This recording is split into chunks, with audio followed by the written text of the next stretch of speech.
What's up, everybody? Welcome to episode 5 of the Bookstreet Boys Podcast. I'm here with 4 of my awesome BookTube friends. Let's go ahead and get started, letting them introduce themselves, starting with Noelle. Hi, my name is Noelle D from the channel Noelle D or Noelle of Elbaf. One is a fantasy channel and the other one is a more manga-focused channel. And I am also a medically retired Marine, which I also talk about sometimes.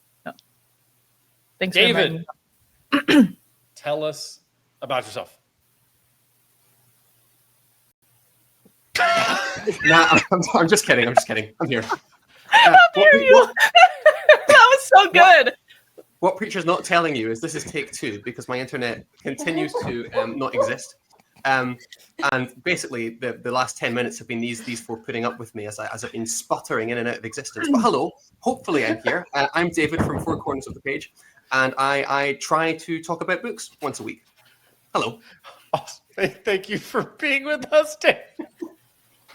All right, get together, guys. The thing is, it's gonna happen really in about 20 minutes time, so I might as well get the jump on it. Yeah, get it together, guys. All right, Joanna. Hi, I'm Joanna from Joanna Reads. So happy to be here. And my channel is mostly focused. Well, I don't know. I usually associate myself, I guess, with fantasy, but honestly, I read all types of genres and enjoy talking about books. And I'm just so excited to chat with you all. Awesome. Tom. Hello, everybody. I'm Tom. I wear orange here on YouTube. Have a mustache. Read a bunch of different stuff. I do primarily fit into like the fantasy sci-fi stuff, but I do try to branch out and read all kinds of different things as well, from classics to just like literary fiction to horror, all the boxes. But right now my current obsession is Sun Eater, which is what I'm really diving into right now. So I love you're the only one. Yeah, nobody else. It's this little indie series nobody has heard of at this point.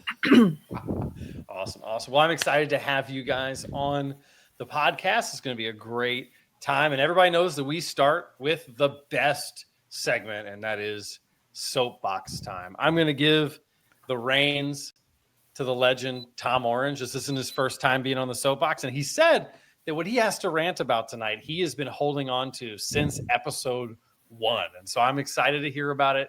He's ready to go. Tom, step up on the soapbox and rant at us a little bit. Yeah, so actually literally the day after the first episode of this we were recording, and I was doom scrolling on the internet as people tend to do at this point, and I came upon a reel. I don't remember who it was or anything. I'm not here to bash the creator, but they were talking about The Wheel of Time. The Wheel of Time is my favorite fantasy series of all time, and there happens to be a little bit of a section of the series that people refer to as the slog. Now, personally, I think it is extremely overrated. It's one of those things that has kind of gotten its own mind. The fandom has made it something that I think it's just not true. You could say, yes, the maybe the point of view changes. There's some things that people do have complaints about. But in this reel that I saw, they said you should read the first 6 books, then read the Wikipedia pages for the next 4 or 5 books until you get to the ones Brandon Sanderson wrote, and you will get all of the story and miss absolutely nothing. And the real soapbox part of this is you actually have to read the books. You can't just not read books that you're saying you're reading, because if you don't read it, you don't like even know what actually happened. And so I'm not saying you can't DNF books and you can't talk about books you DNF'd, but you've at least got to try. You can't just go read a Wikipedia article that's 5 paragraphs long and think you got the story of a book that's 1,000 pages. It's just not possible. And that goes for any book. That's not just like a Wheel of Time thing. Like, you can't go and read the cliff notes of a scientific paper and actually understand what is going on in the paper. Like, this applies to anything, but it just hit me so hard because they were talking about skipping multiple books in a series, and it's like, that's crazy to me. I've never read The Wheel of Time, but I've heard about this slog. But even with hearing about the slog, or maybe even experiencing the slog, like at worst, what I would maybe do is like up the audiobook to 2x speed for a couple books, like not reading it is crazy. Yeah. Wikipedia pages, that's next level like, I'm not really into this thing. Maybe you should go find another hobby, in my opinion. Well, that's the thing. You don't have to read the books. My motto is read what you want when you want. If you don't want to read them, that's perfectly fine. But you can't not like what are we doing? And then question about that. So the slog, is it kind of like, so Two Towers splits off to side characters? Is that kind of what people say the slog is?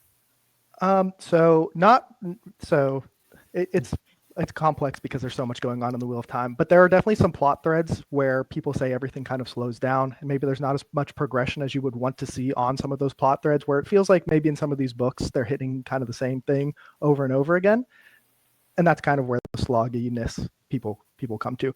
Just for my own personal reading, the worst Wheel of Time book is still one of the best fantasy books I have ever read, and so I'm biased. It is my favorite, so that's fair. Anybody else want to add anything to this? I mean, I'll be straight up with you, Tom. Wheel of Time is not my favorite, but at the same time, I kind of think the slog is overrated, underrated. It's exaggerated. I guess is the word. I don't really think it's there as much as people say.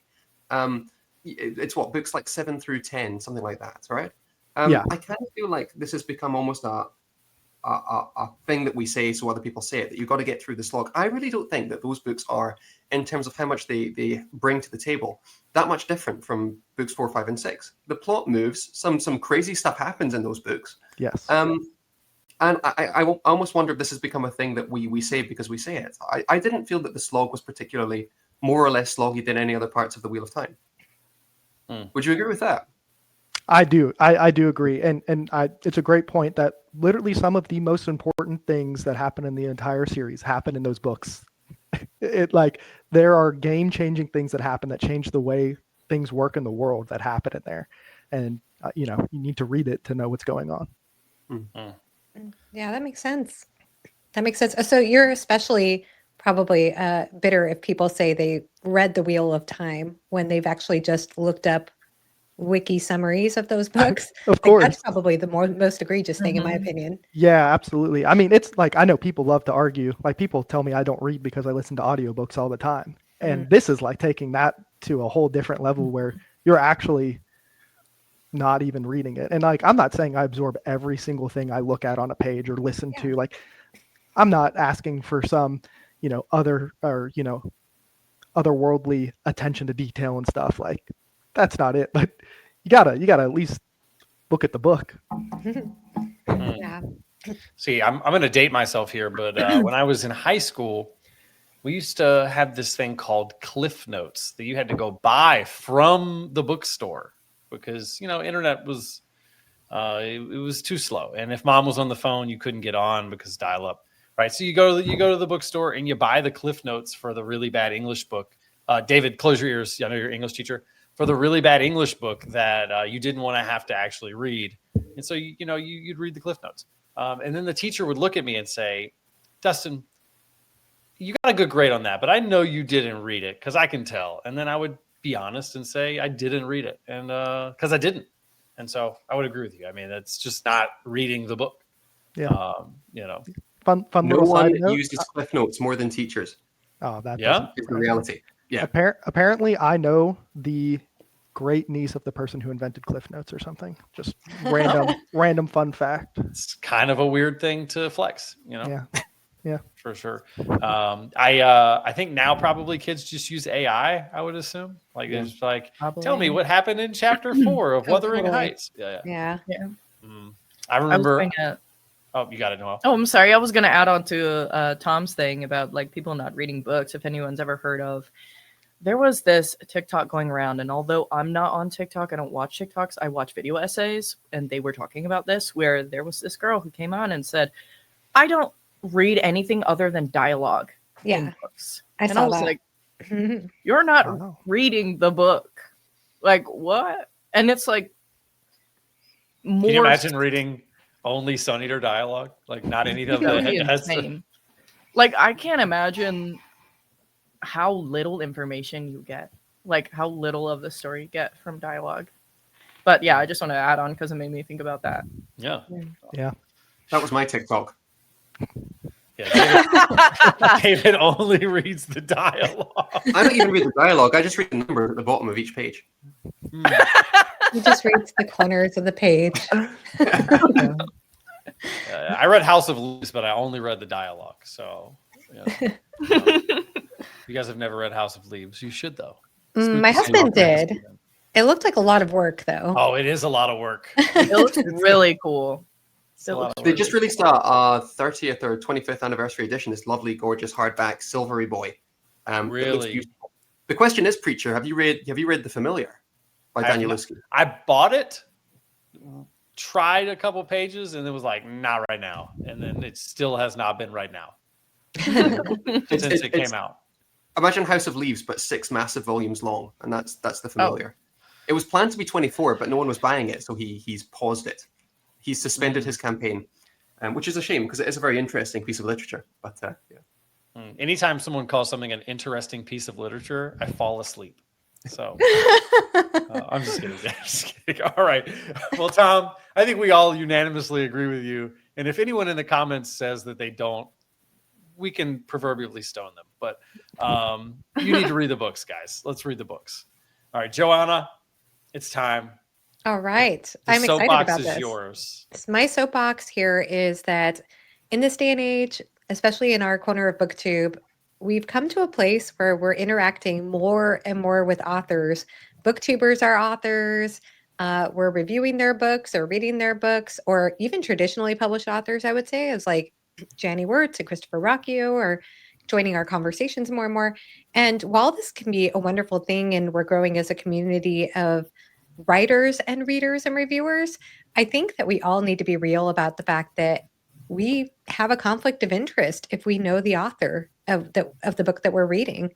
That it might even happen in a subtle way, where if we're reading a friend's book, there might be something about us being friends with them that might affect the way that we're reading their text, or make it more difficult to be critical. And I say that, and I'm not saying that people aren't critical of those books, but I do think there's an influence there when you know that that person is your friend and watching your review. And so, yeah, I just am bringing that up because I think I want to be a bit better about being more upfront about that on my own channel. I mean, I have been upfront about it in the past. I think when I talked about Philip Chase's books, who was a good friend of mine. But yeah, I think it's something that's crossed my mind quite a bit, especially as things have been changing recently. Anybody want to hop in on that? Yeah, I think it's a great point, and something I have tried to do when I've talked about people who I'm friendly with is I joke about the BookTube cabal, and that they're not pressuring me to say anything. Like nobody has ever been like, I need you to do this, or that, or like, even when they have given me the book, they're not even like, could you read this by whenever? Like, it's always just been we're friends, here's a book, or anything like that. But I always joke about the BookTube cabal, that it's not a real thing. They're not forcing me to do anything. And I always follow that up with, but do know that I am friends with this person and there's probably some kind of bias. Like, it is something that I don't know when I really became aware of it, but I just noticed that I was reading books of people who I was talking to and everything. And I just was like, there's no way I'm going in as blind as a random book I get off the shelf somewhere, or, at a bookstore. Yeah, exactly. Yeah, it could be so tough because, like, I remember reading Discovery, and it was like right up my alley. It's basically if you interviewed me and said, "What kind of books do you like?" I mean, it's a cross section of that for the most part. And I remember telling my friend about it, he watches BookTube and he's in the Bookstreet Boys Discord and stuff, and he said, "Did you like it or did you like it?" And I was like, "What do you mean?" And he was like, "Well, like, did you like it was talking story like it, or did you like it?" And I was like, the fact that he's asking that question then means I have to clarify even in my videos, maybe like make sure that I felt like I had to be even more clear in my video what I liked, so that the average person wouldn't be able to be like, "See, I can kind of tell he only liked it because," and so like my Discovery review, I spent a lot of time on it because I wanted to get across just how much I liked it for its own merits, right? Whereas I might not feel the need to do that if it's a Sanderson book, right? If I say I like it, I like it. If I say I don't, I don't. I feel almost this added pressure of like, if it's someone I know and I say I like it, I've got to like really make sure I'm getting across why, or else it may feel a little contrived. Yeah. Yeah. Do you guys ever feel like you need to be even more critical than you would be because Oh, you feel like you interesting. need to justify, like, you want to try to break down the wall of like, I'm only saying positive things about it. You really need to try to find things that you don't like just to kind of make it seem, not make it seem, but like you want to try to break down that barrier of like, oh, he's only saying he likes it because he knows them. And so maybe you really try to like nitpick some things that maybe you wouldn't normally do. It's such an interesting point. I hadn't considered it that way, and I think the answer is probably yes. I think this whole conversation is such a brilliant one, and it feels kind of like damned if you do, damned if you don't, right, Tom? Because I mean, even going back to what you were saying previously, you kind of feel like you have to have that thing at the start of the video that everyone says, right?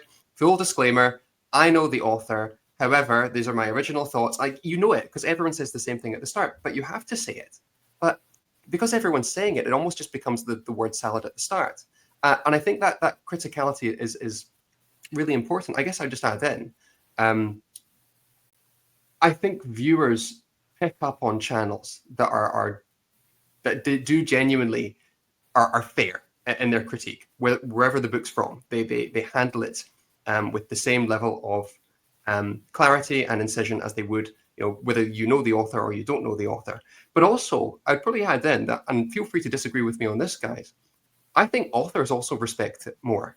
I don't think the majority of authors necessarily want the gush fest about their book. I think not all authors, I'm sure, but the majority of authors are okay with reviewers saying, listen, these two things of the book didn't work for me.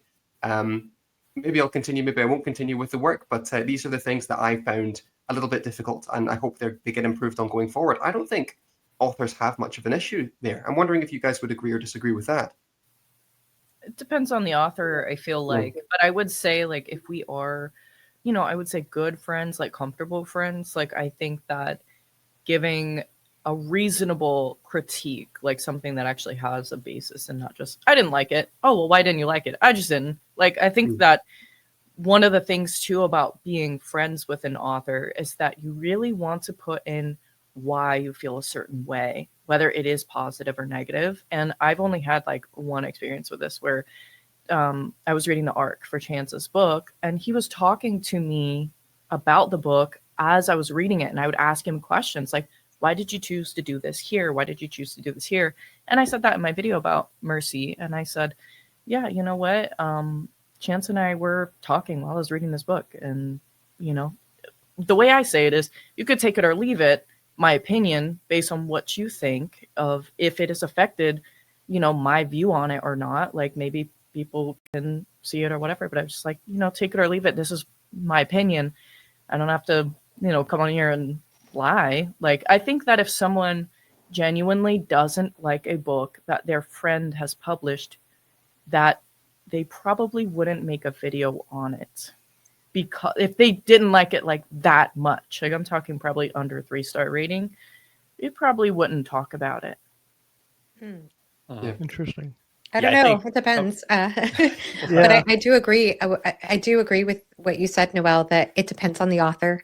I won't give away the author's name, but I did end up in one awkward situation where I read an indie book one time and I did not like the way the author handled something.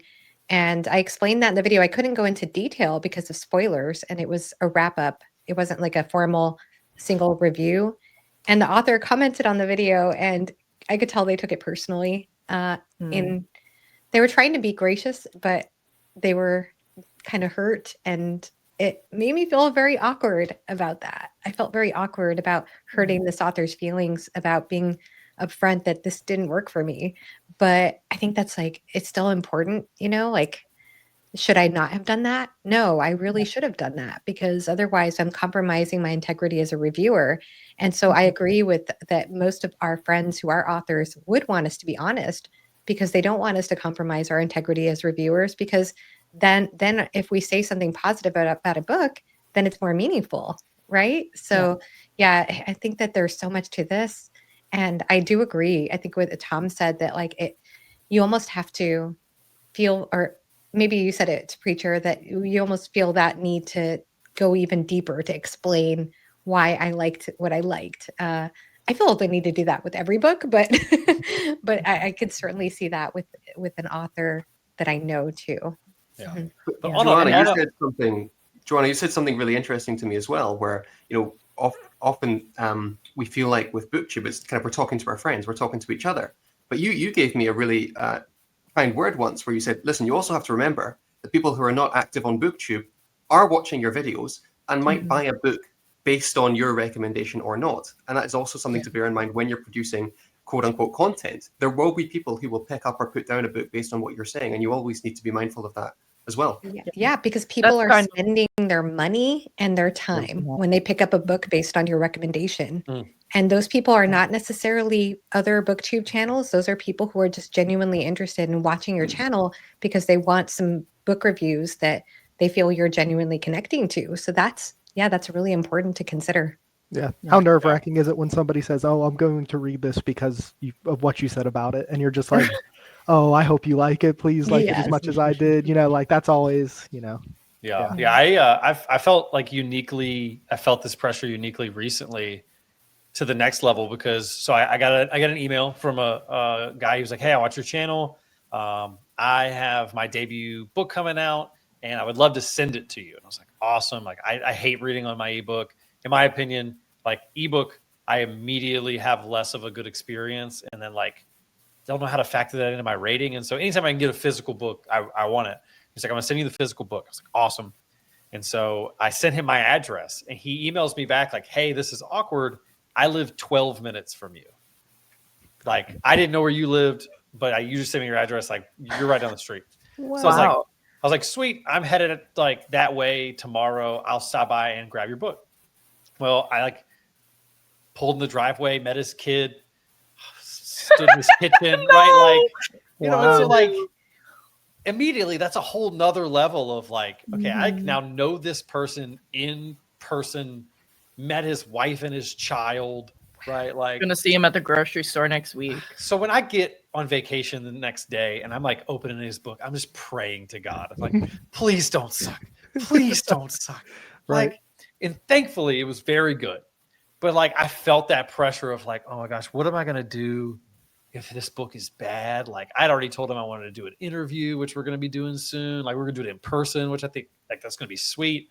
And I'm just like, man, if this book bombs, I'm in trouble. But thankfully it was really good. But like I felt that to a different degree, because I was like, man, I looked his wife in the eye and said, I can't wait to read your husband's book. Oh, wow. yeah. Oh no. Yeah. So, but I mean, don't we all feel great though when you open up that book from your friend and it doesn't suck? That moment of like, oh, thank God. Oh, yes. I had a moment of relief when the first time I read a Jenny Wirtz book. I didn't have any interaction with Jenny Wirtz. I picked up To Ride Hell's Chasm. And for the first 90 pages or so, well, actually what happened was Philip said, "Hey, you're reading the book. Why don't we get together and have a discussion with Jenny about it after we finish?" I said, "Okay, great." And then I started reading the book, and I, for the first 90 pages, thought, "Oh no, I think I hate this book." Like I was really struggling to connect with her prose in the first 90 pages. And I was like, this is scary. I don't know what I'm going to do. I'm not liking it. And then, fortunately, something clicked for me at around 90 pages. It just switched like a light switch. And I was like suddenly into the story, and I was suddenly in the flow of it. And I think I needed to adjust to the rhythm of her writing, because she has a very distinct kind of rhythm if you've ever written her prose. And so something for me clicked, and I loved it. I ended up loving that standalone so much. And I was so relieved, because I don't know what I would have done. I don't know what I would have done. Oh yeah. Noah and I just kind of had something similar where we did a buddy read with Chance and Jake, and we were considering having a discussion with the author as well for By Blood, By Salt. And I had said, if I like it, yes, I'm totally down. But like I can't like that. Like JL be is a way whole too other- nice for you to be like, hey, your book wasn't good. Like that just is Well, not that's a doable. whole It's so nother awesome. level of like Right, it's just not imagine sitting there Yeah. like talking. That would be Which something. Yeah. props, So, absolute props to Tudor Ramble, because I have watched them do an author interview and be like, hey, book one sucked. And I was like, That's crazy. like they said it nicer than that, right? But like Mm. they told Joe Abercrombie what they didn't like about a book. They told Chris Mm-hmm. Rocchio about what they didn't like about a book about Empire Silence. And I was just like, get more balls than me on that one. Yeah. I would have just been like, oh man, my kid's sick. I'm gonna Yeah. It's because yeah. there's two of them. They can hide behind each other. Oh yeah, that's true. Yeah. That's true. That's It's true. such a weird the time reason- though, isn't it? Because like I remember when before all of this booktube stuff, there was a time when I had no idea what authors looked like. Like I might have known what Stephen King looked like, but that's still- about it. Yeah. And now it's like weird because if I'm in a bookstore and I see Joe Abercrombie, I immediately have Joe Abercrombie's face in my head. If I see Robin Hobb, I know what she looks like now. I know what George R. R. Martin looks like. I know what this author or that author. I have an image of them in my head because of social media. Whereas like there was a time when I just, maybe they'd have a picture on the Seth's jacket or whatever, but Mhm. now it's such a different time. Yeah, absolutely. At one point for my videos, I considered adding in author pictures every time I put the cover of the book on. At one point, I considered always putting a picture of the author at the same time. And Yeah. I ended up not doing it, but it is kind of crazy. Like when you really start to put a face with the name, right? It's just interesting. Yeah, I think we'll wrap this one up with if you ever want to see a perfect example of how to negatively review your friend's book, Michael Cronk, the book review guy, The book guy. The book guy. Mhm. He negatively reviewed. I seen that he gave some harsh criticism to Daniel Green's books, and did a video series on it, and it was super well done. And That's like amazing. Daniel Green even was like, "Hey man, like thank you for your criticism," and it was not positive. Yeah, and they're friends. Yeah, they're friends. They're friends. And he just did his book review like he always does, and it was the same format, same structure, same everything. And he just laid it out what he thought, and I thought that was impressive. I think but doing it on like a public forum is like another level too. Like, Yeah. it is definitely one thing to be like, "Hey man, I read your book," in the private of like an individual conversation, but putting it online is a whole other can of worms as well. Yeah. My Yeah. mom wants me to read her book, and that's not happening. So can you imagine me like, "Hey That's mom, book sucks. Oh, 2 out of 5, Yeah. trash, yeah. DNF'd." Can you imagine DNF in your I- mom's book? Oh my god. I'll read your mom's book. Send it to me. I was going to say I had 3 quick points on this topic, which was one being that the reason I would think that people who are friends with people who had a good platform and also read their book and didn't like it under 3 stars is because of the point that David made of talking about how they may not buy your book because of that. The second thing being that I did like Chance's book. I didn't say that. I did like it. If no one had watched the review from Sure. what I just talked about. But I did give reasonable critique, and even when I was talking to him, giving him critique and saying, "Hey, this is something I didn't particularly like, it didn't mesh with me," things like that. And then my third point is escaping me. So, I watched that review though, and it was Yeah, I very, did as it was well. very balanced. oh, thank you. Yeah. I felt bad I know for it Chance. goes back to what we're saying. Sorry, I know we're trying to move us on. I think it goes back to what we're saying though, that I don't think Chance would particularly mind that critique. It was kind of in the latter half of your video, right, Noelle? Mhm. And I think it also made your review a lot stronger and gave you more kind of credibility. So Yeah, I think one of the things I said about Chance's book that I thought was an interesting thing I had to say was I think I give it a 3.75 out of 5, but I prefaced it with this is the subgenre of fantasy that I enjoy the least in general, right? A big epic multi POV military, that's if I had to rank out fantasy, that's at the bottom for me. And so for him to get a 3.75 for me tells me that the person who loves the Malazan style of epic fantasy probably is going to enjoy it even more than I did. And the character work of 2 specific characters is what really drove it to a 3.75 for me, because I love characters, right? Yeah. But I kind of had a preface even within my review of look, this is not my wheelhouse in terms of my favorite type of fantasy. So that can be difficult too, to kind of house that criticism in like a recognition that like, hey, if like Chance was picking only people who were going to love every bit of this, he probably wouldn't have even sent me a copy. Right. But I still did have a really good time with it. And you jogged my memory too.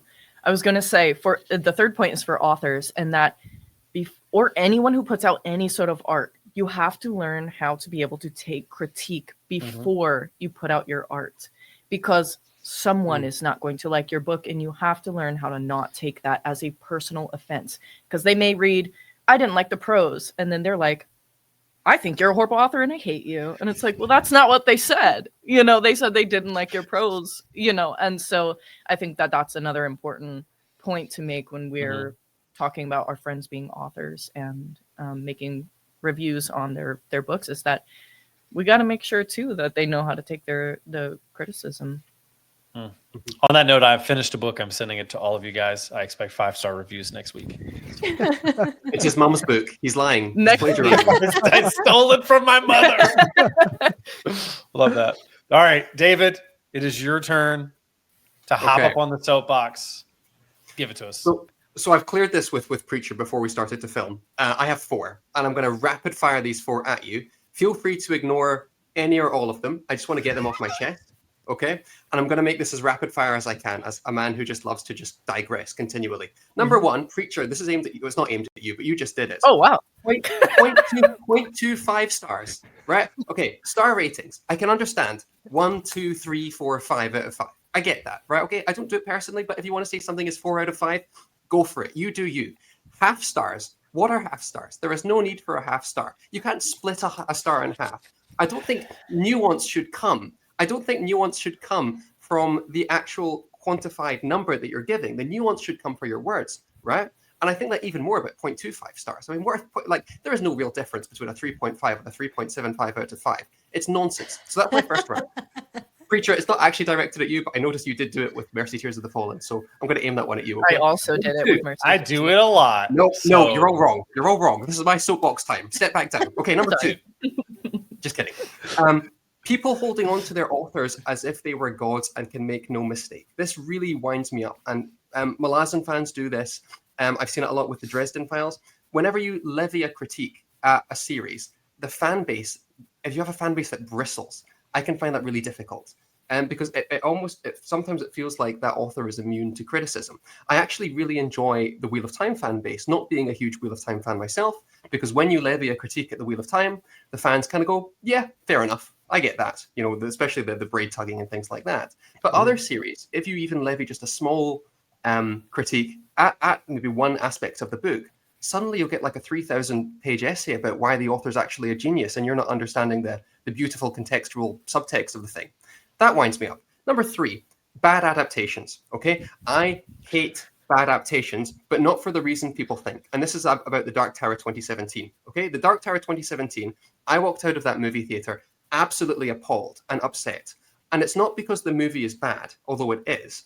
I was upset because it meant that we're not going to have a good adaptation for years and years and years. That's the power of a bad adaptation, is that it stymies the possibility of getting a good adaptation in a year or 2, because it's already been done and it flopped, so no one wants to pick up that property again.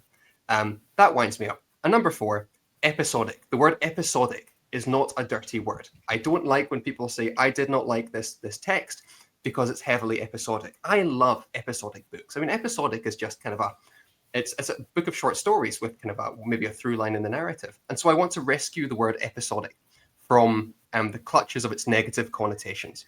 So forgive me, I couldn't decide. So I've just thrown all 4 at you. Half stars, authors as gods, bad adaptations, and episodic qualities. Thank you, Preacher, for letting me. Thank you for letting me jump on and do my video essay. I would like to hop in on this. I can do whatever I want. Okay. You rate my. Okay, hear me out. I do quarter stars mainly because I've read enough books that I'm like, okay, that's a 4-star and that's a 4-star, but I do feel a difference between these two books. And so it's not a perfect science. It's not perfect science at all.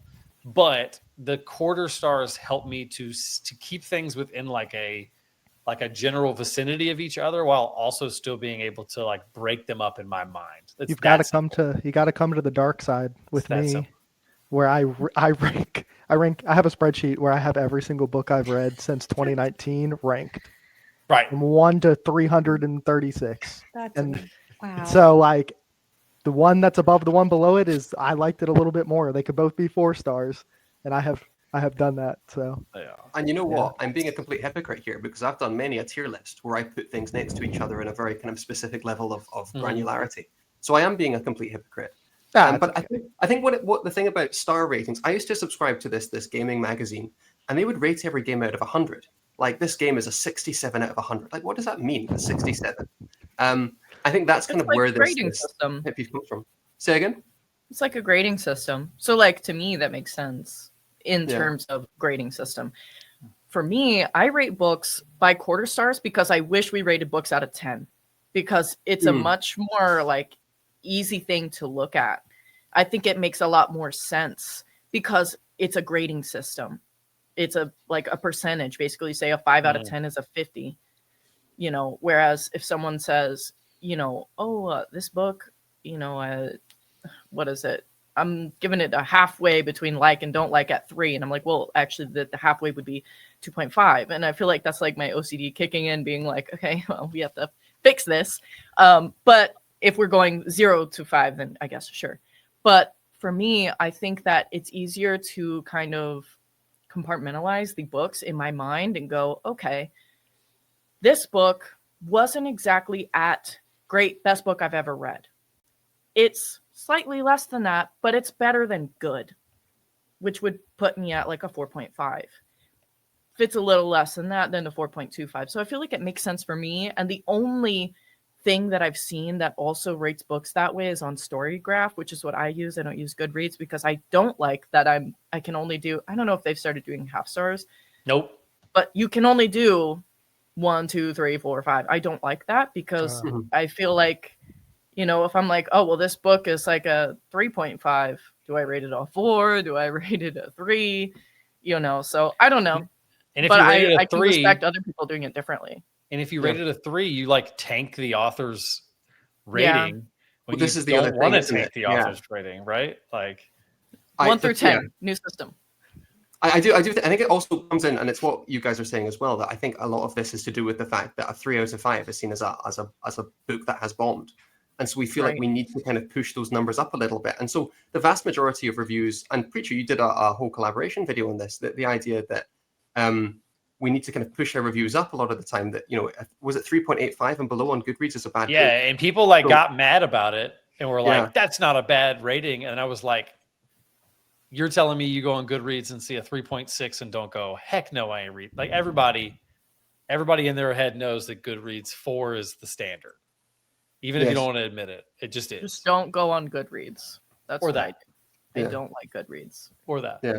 Noel, I respect everything you're saying. I think I came across as very excitable, but like at the end of the day, people can do what they like. But I also sometimes wonder, and this is not directed at anyone in this chat or anyone at all in general, but I do sometimes wonder if we fixate on giving a proper number to the detriment of actually the words that we're trying to say. Because, you know, as people, you know, who talk about books, and the words should be carrying the majority of the weight. And I think it was like Steve Donahue or somebody, I don't remember who it was on BookTube, who said something like, who was quoted as saying that star ratings are for people who don't like to read reviews. Because fair, I mean, like, there is, we were arguing about nuance. I mean, to me, like, I don't rate books. I just don't, because it's just, there's no nuance when you say something's a 4-star or 3-star. Like, it can be totally different things. You could be talking about something that's a 4-star that's like really incredible book, but maybe there was just a little part that just didn't quite work, or something could be a 4-star for totally different reasons, and then it just all gets confusing to me after a while. I also rank books too, so maybe I'm a hypocrite too. Yeah. The way I kind of approach that is I typically only talk stars on my Goodreads reviews, like my written reviews, and it's just at the top, and then I write a review. Typically, almost never like reference it more than maybe passing like in video. So if I have a video review, like David said, it's focused on the conversation about the book. Maybe it's mentioned, right? But it's not the highlight, right? I'm not just like, all right, guys, here's the review, 4 stars, see you later, right? Whereas with Goodreads, I typically will include it mostly because Goodreads doesn't allow me to give half stars. And so if I rate something 4 on Goodreads, I'll put at the top of the review 3.75 or 3.5 so that people will know kind of what the more nuanced take on it is. And then I don't have to give them a 3 and tank their rating. So that's kind of the way I would approach that. As for the Dark Tower, that movie never happened. I don't know what you're talking about. I remember everyone was really upset when Idris Elba was cast. And I disagree. I think he's a great. He was the best part of the movie. He is the only good thing about that movie. Genuinely, the only good thing. But the movie didn't happen, so yes, we're fine. Yeah. I do just want to quickly say about your second point too, about authors and people being super defensive about their series. I had a rough time with Dead House Gates, and I talked pretty negatively about, especially like the middle, like 60% of that book. I really just did not work for me. And somebody basically asked me to not continue on with the series or to not read it because they hate seeing people talk badly about something they love so much. And I was just like, what a weird thing to say. That's soft. Yeah. That's what that is. They meant it. They meant it in like the absolute nicest way. They weren't like being aggressive or anything. But that's one of those comments that stick with me where I'm just like, what an interesting thing to expect everybody to feel the same way about something as you, and if not, it's just not like they shouldn't like. Well, and they can't. It's funny that they don't even consider that they can just not watch your Malazan videos. Sure. Yeah. Amen. Yeah. I've been all over the place with Malazan too, so it's been fun. Like that's a. Well, there's a sequence in Toll the Hounds that I won't spoil because it's like 8,000 pages deep. But I'll pick on Malazan because it's the series I love the most. Me too. There's a scene in Toll the Hounds, and Joanne, I'm sure you know which one I'm referring to, where something really awkward happens. Yep. There's like a smutty 2-page sequence that is very clearly played for laughs. It's awful. It's awful. It just doesn't work. And I had a friend come up to me and say, look, how would you justify this as Toll the Hounds being your favorite book of all time? How would you explain what's going on here? And I asked you that. Yeah. And I kind of went, I can't explain it. It's foul and it shouldn't be there. It should have been edited out. And I think sometimes it can be really difficult to do that with series that you hold so dear, because that same scene, there are people online who've written 3,000 word essays on why it's actually genius. And it's not. That's insane. Yeah. That's when I don't want to know what the author looks like. I'm sorry. When it's a Daenerys, and you know what George R. R. Martin looks like, and you know how young Daenerys is.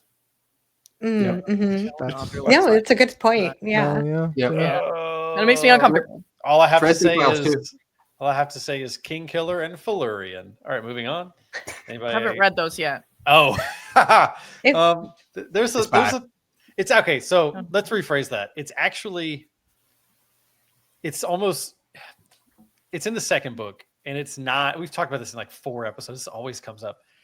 It's not as bad as probably what happens in Toll of the Hounds because it's not very explicitly. It's not very smutty. It's not very like I'm gonna give you the details, but it is very much like, really.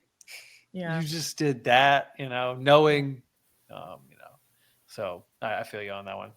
Yeah, I feel like that's also kind of important to mention too, where there are some authors who write scenes of younger people having intimate times with each other. Robin Hobb, for example, her second book, but it doesn't come off as creepy. It just comes off as this is a part of life. Like this happens even in our day and age of like that's just a reality. And I feel like it was just a part of her story, but she didn't write it in a super explicit way, which I think is probably the best way to do it. Though I don't necessarily want to read that, if that makes sense. So much I think everybody feels that way.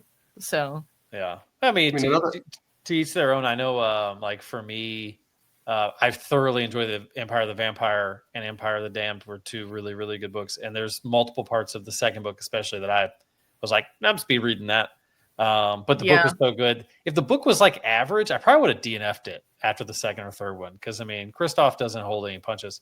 But the book was just so good that I was like, I'm just gonna have to speed through this bad boy because I'm not giving up on this book. That was me with the Game of Thrones. Like I skipped some things. Yeah, we all know what I'm talking about. I skipped it because I was like, you should ask Andrew's Wizardly Reads what he thinks about First Law, and especially the second set of First Law books, because he refuses to read anything with the I word in it. And so he's like, I'm not reading First. So, the I word. Am I being an idiot? I word. Incest. Oh, okay. Yeah. Listen, yeah. I think it says look at it as as early as the prologue. It's never mind. It says positive things about me that my mind doesn't immediately go to incest. I guess. Yeah. I had no idea either, David. I knew immediately what he was talking about. It's like I'll figure it out later. I posted my review of what's book one of the second set of First Law books of Age of Madness. Book one of Age of Madness. Little Hatred. Yeah, Little Hatred. And Andrew just in all caps was in my comments. I am not reading this book. We get it, Andrew. We get it, man. Oh gosh. The other one that gets defended a little bit is the ending of It. I mean, that's another one that is. First off, it's in the middle of the book. It's not the ending. Is it? Thank you. Is it in the middle? I remember it towards the end. It goes like, I mean, it's like three. It's not the end. It's like no, it's not the end, but it is like three quarters ish. It's pretty late in the book. It's fairly into the second half. It's the end of the first story, right? But it's chopped up back and forth, so it's kind of I would say 3/4. Yeah, because I have heard of it. I have not read any Stephen King because I'm like, I don't know if I can get past that. Like some stuff I can look past. I don't think I can look past that. It's so bad. It's bad. It's very bad. But it's also like a half a page of a 900-page book. And it's the only time he does it in any of his public half a page. It felt like it went on. It's so bad. Oh yeah, it's much longer than a half a page. Yeah, you might need a. You know what? You'd probably don't need a refresher. Listen, guys, I need Noelle to read Stephen King. Stop. Okay? There is amazing Stephen King out there. Oh yeah, there is definitely King that is worth. You have to understand. I would not recommend it. When he was finishing that book up, there may have been a lot of drugs involved. I don't think he knew for most where of his he was. Books, yeah. I don't think he knew where he was when he was finishing that one up. But okay, but where was the editor at? Must have had the same editor that Sanderson had for Win in Truth. All right, True. moving on. Just kidding. Just want to poke on Tom a little bit on that one. All right, Noelle, it's your turn. Your soapbox. Okay. Let's hear it. Okay, so I have a couple things. And one of the things doesn't really happen in our space, but happens more on the romance and romantasy space. Now, I said this in my chat with Brian and with a couple other people that I like to check in on the different sections of BookTube. One of the things I say a lot is that people want the books quickly and do not want to wait and make it like this big deal. Like, oh my gosh, I haven't got the second book of X romantasy series, whatever. And I can't believe I have to wait a year. And it's like, okay, a year is like not even enough time. If they haven't started writing the book, it is not enough time. And that goes into the second problem that comes from this is that publishers are pushing out books like crazy, not only within the authors in that series, but pushing out other books that are similar to and selling it based on the tropes. Basically spoiling the books and making it seem to me like your book has no purpose other than to make you money. Mm-hmm. And there are people who are on BookTube who facilitate this problem and say, I don't care if the grammar in a book is bad. And I'm like, now there is some people who English is their second language. And if they're reading a book in English, they go, I don't care about the grammar because I don't notice it as much. I think that's a completely separate problem to someone growing up in America or growing up in an English-speaking country and saying, I don't care about the grammar. I don't care if it's bad. I don't care if this is here and that's there. And it's like, why? Because then it's the craft of writing is why we read the books instead of watching a movie, playing a video game, whatever, where we're not focusing on the different elements of like the element of grammar, which is important to be able to understand what you're reading or what you're listening to.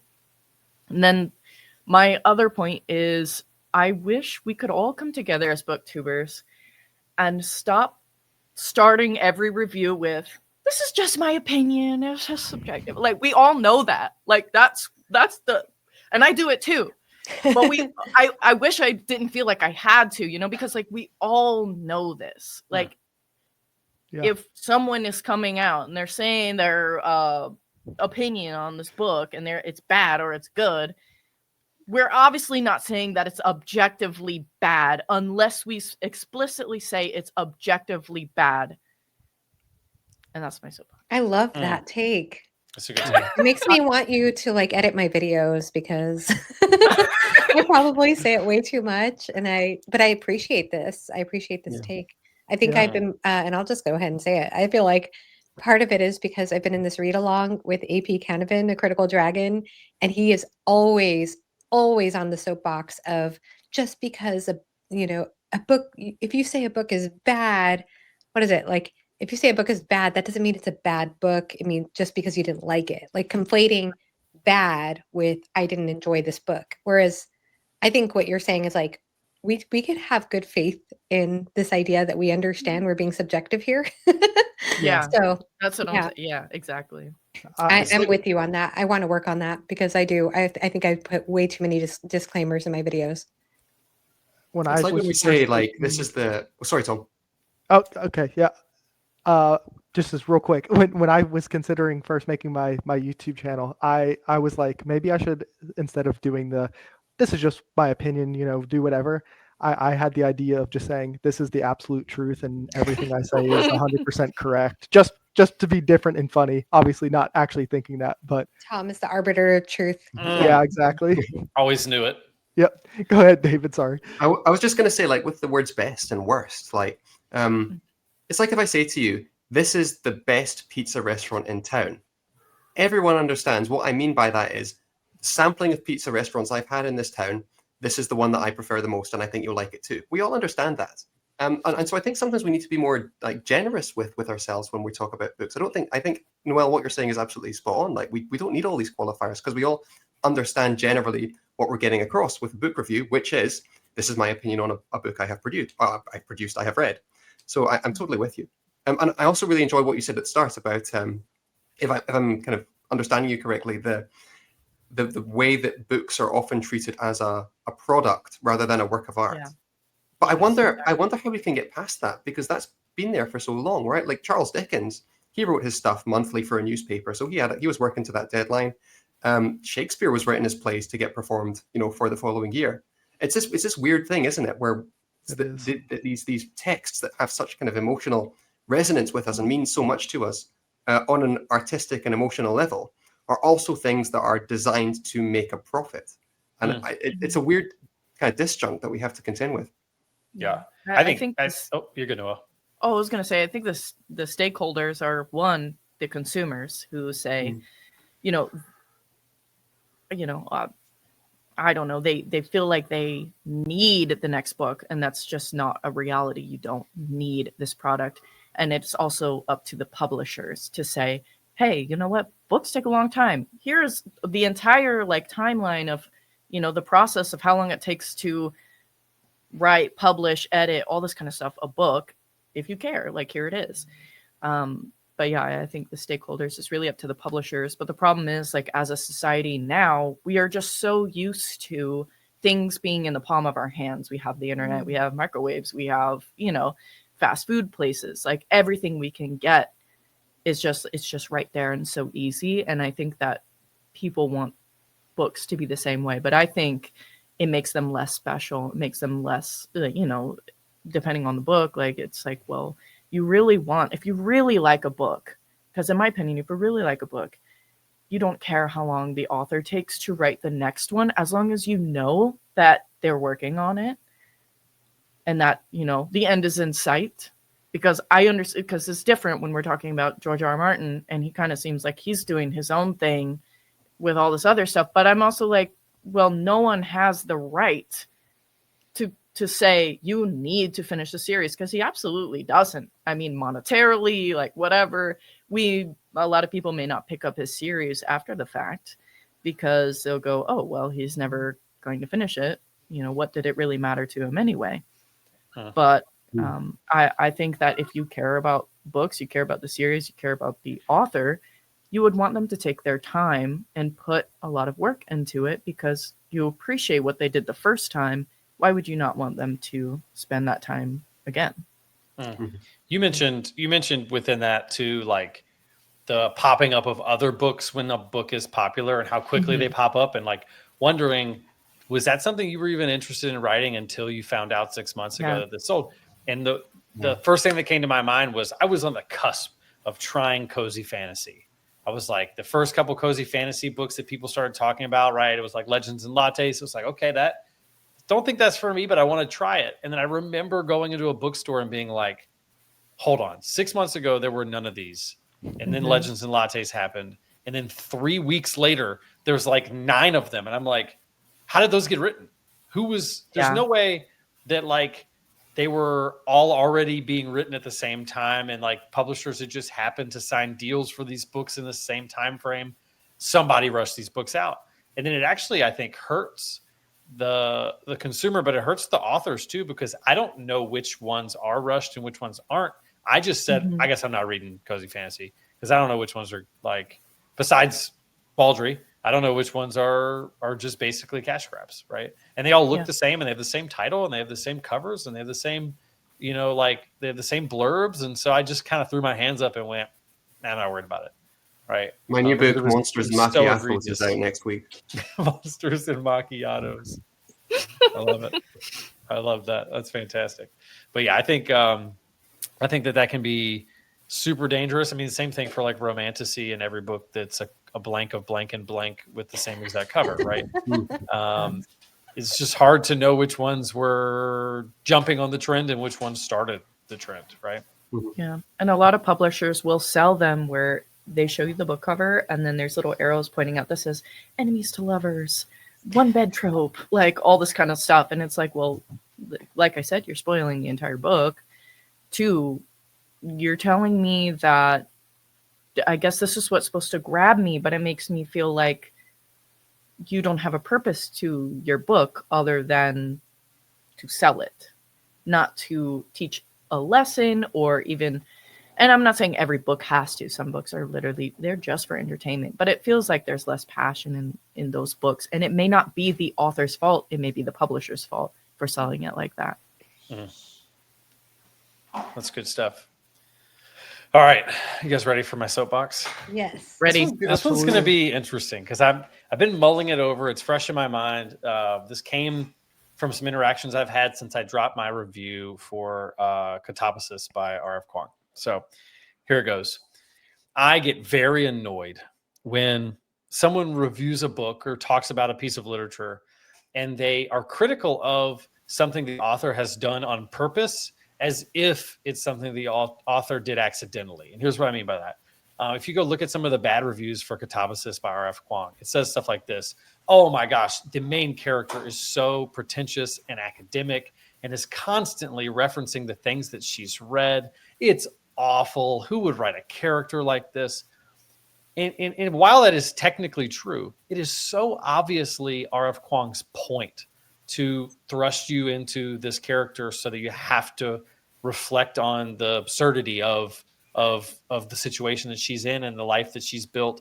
I even compared it in my review to American Psycho, right? It would be like if you read American Psycho or watched American Psycho and you said, I can't believe that he burned a homeless person alive. Like, that's the point. The point is the absurdity. I can't believe he talked about music like this. And he did. It's the point. It's the absurdity.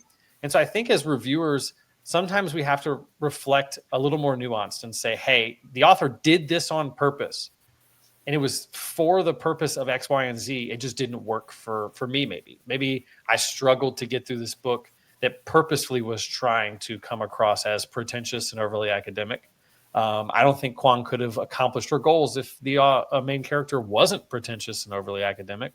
But oftentimes we lack that nuance and we just say, oh, sorry, I didn't like this book because it was pretentious and overly academic. You're reading a book that is a critique of academia. What did you expect, right?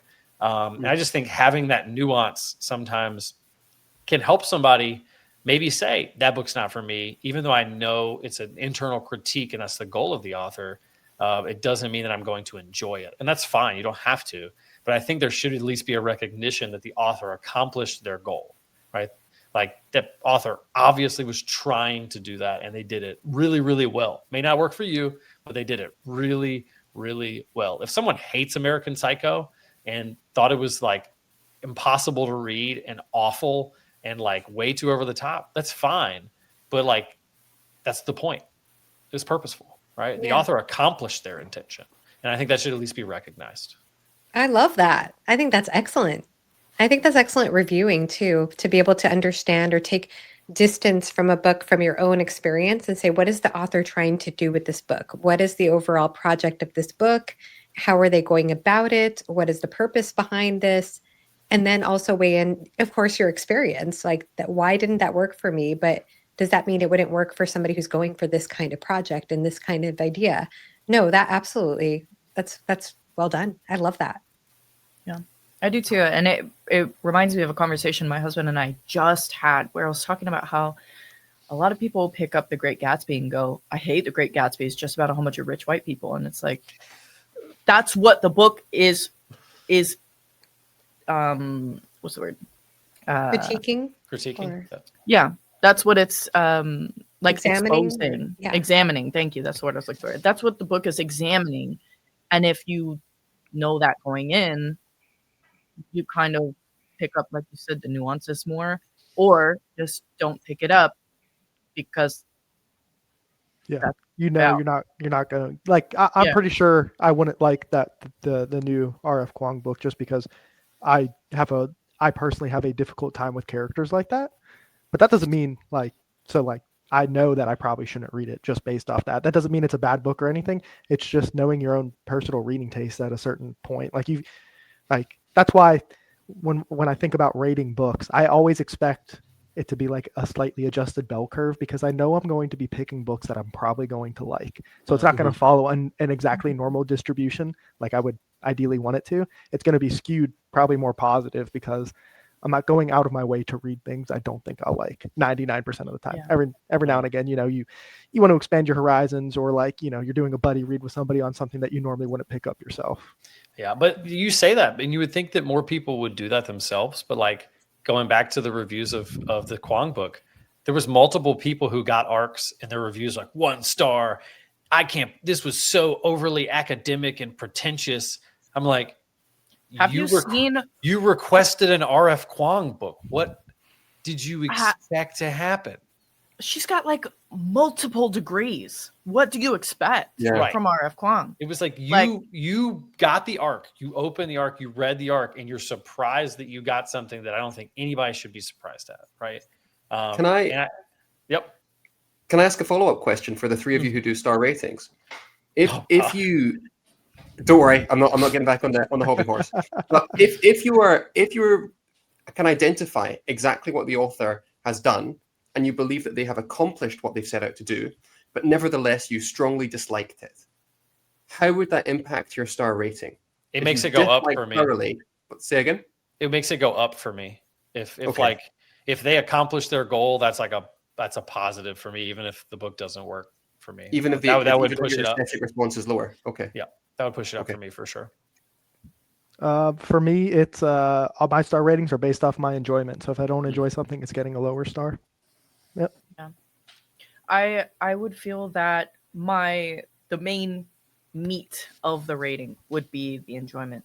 However, I do try to factor in maybe some more objective points or why the author did this and did it work for me, but even if it didn't, to know that they're accomplishing this goal. But to that point, if I didn't like a good percentage of the book, which I'm thinking about Babel by R.F. Kuang because there was a lot of things I liked, but there was a lot of things I didn't like. And what I found out from her as an author is she makes detestable main characters for as far as I know, every single one of her books has characters that are just genuinely unlikable. And a lot of people like Babel. And I liked this stuff a whole bunch of other people didn't like. I liked all the academic stuff. I liked all the stuff about language. I liked all that stuff. But what she was trying to do, she did not do well when it came to the end of the book. The emotional response from me was not there. That lowered my rating because I saw what she was trying to do. She didn't do it well. If she would have done it well, it would have went higher. Yeah, I think the same way Joanna about and I think Joanna, we maybe, I think it's Gates of Fire by Stephen Pressfield. We maybe felt the same. I think we both kind of felt like this, everything about the book, everything that, like, if you were trying to be objective about a book, it's executed on like a masterful level. I just did not enjoy my time with it whatsoever. Yeah. Sentence by sentence level, brilliant book. And yet I was so bored reading The whole that book. time. The whole I time. don't get it. I don't understand it. It's a weird book. My book that hits that is I was reading A Spear That Cuts Through Water, and the whole time I'm going, I get it, but not for me. I was kind of like that with Spirit Cuts Through Water too. He is doing what he means to do, and I am falling asleep. Yeah. Somewhere Evie is raging right now. I feel the same way. I would, because I don't rate books, but I've said with Spirit Cuts Through Water, if I were to rate it objectively, like take my feelings out of it, I think it's a 5-star book. I really do. Like, given what he was trying to accomplish and the creativity that he put into it, his prose and the way that he used the action scenes, the momentum of the story, the characterization. But for my enjoyment, it was low. Yeah. It was like 2 stars, maybe. Yeah. It's interesting how that conversation happens, because I think in music, so like I think music is something that I've thought even more about than books just throughout my lifetime. And in music, I think it's easier for people to have that conversation of like enjoyment versus recognition of talent. Mm-hmm. I can step back and go, that person right there, whoa, but I'm not playing it in my headphones, right? Like I'm just not. A good example would be like Ronnie Radke. No, he's awful. A good example of that would be like, I don't bump Kendrick, but that's art, right? Like it's not very listenable for me, but like I recognize that what he is doing is like actually like intelligent art to a degree that it's almost like a painting, or like it's just not for me, right? I think we have a harder time with books because like it's just not as cut and dry, I guess. Whether that middle ground between entertainment and recognition of just art. Especially when it comes to popular level stuff, right? When it comes to The Spear That Cuts Through Water and stuff that obviously is more literary, I think it's a little easier to be like, that's brilliant, not for me. When it comes to like popular level stuff, I think it's a little harder to be like, that's brilliant, but it just didn't work. That author accomplished what they were doing, it just didn't work. And I just think that it's something that we definitely should be keeping in the front of our minds as we're reviewing, so that someone may run across it and think that that's going to work for them, you know? Have you read The Colorado Kid, Preacher? I know you're a big Stephen King fan. I have not yet. I know I know why people hate it, though. You do? Do you know about what the ending is? Yes. Oh, I don't know what the ending is. I know the reason people hate it because of the ending. So when you were talking, this is the book that was coming into my mind. I won't spoil it. It's about 200 pages long. It's kind of like a murder mystery. And Stephen King is teeing up all these clues that are coming over the course of the novel.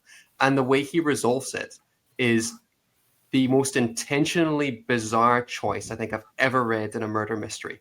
But I despised it. I thought it was awful, but it was so clearly intentional. He did exactly what he wanted to do, and I outright reject it. And that's why I kind of asked the question. And I thought it was really interesting that all 4 of you kind of gave different answers to this question, because I have no idea how to review that book. I don't know if I'd give it a 1-star or a 5-star or a 3-star. And it was the book that was coming to my mind. It's the weirdest little text.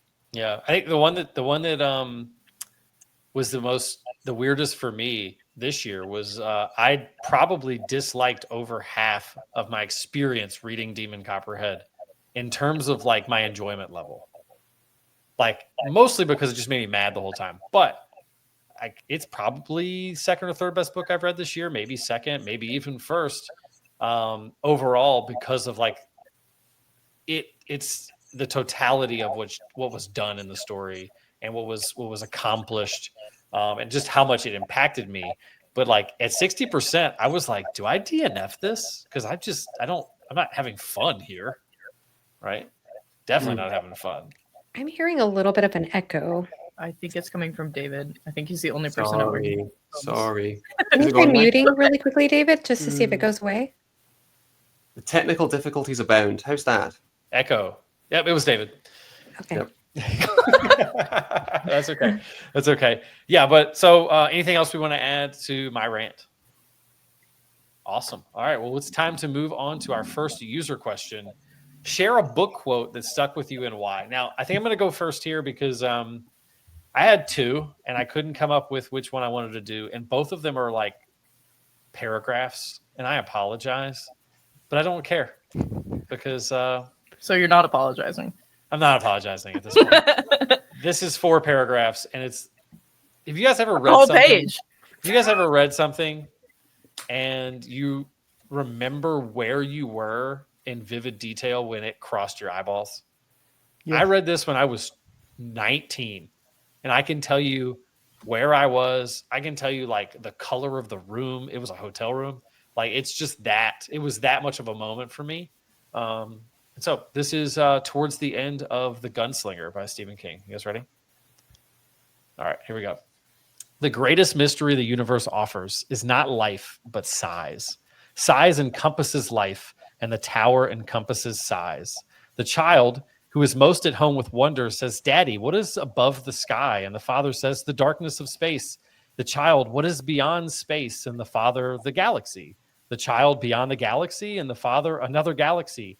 The child, "Beyond the other galaxy?" And the father says, "No one knows." You see, size defeats us. For the fish, the lake in which he lives is the universe. What does the fish think when he is jerked up by the mouth through the silver limits of existence and into a new universe where the air drowns him and the light is blue madness, where huge bipeds with no gills stuff it into a suffocating box and cover it wet with weeds to die? Or one might take the tip of a pencil and magnify it. One reaches the point where a stunning realization strikes home. The pencil tip is not solid. It is composed of atoms which whirl and revolve like a trillion demon planets. What seems solid to us is actually only a loose net held together by gravity. Viewed at their actual size, the distances between those atoms might become leagues, gulfs, or eons. The atom themselves are comprised of nuclei, revolving protons and electrons. One may step down further to some atomic particles. And then to what? Tachyons? Nothing? Of course not nothing.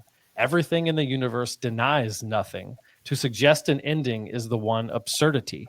If you fell outward to the limit of the universe, would you find a board fence and signs reading dead end? No. You might find something hard and round as the chick must see the egg from the inside. And if you peck through the shell or find a door, what great and torrential light might shine through your opening at the end of space? Might you look through and discover our entire universe is but part of one atom on a blade of grass?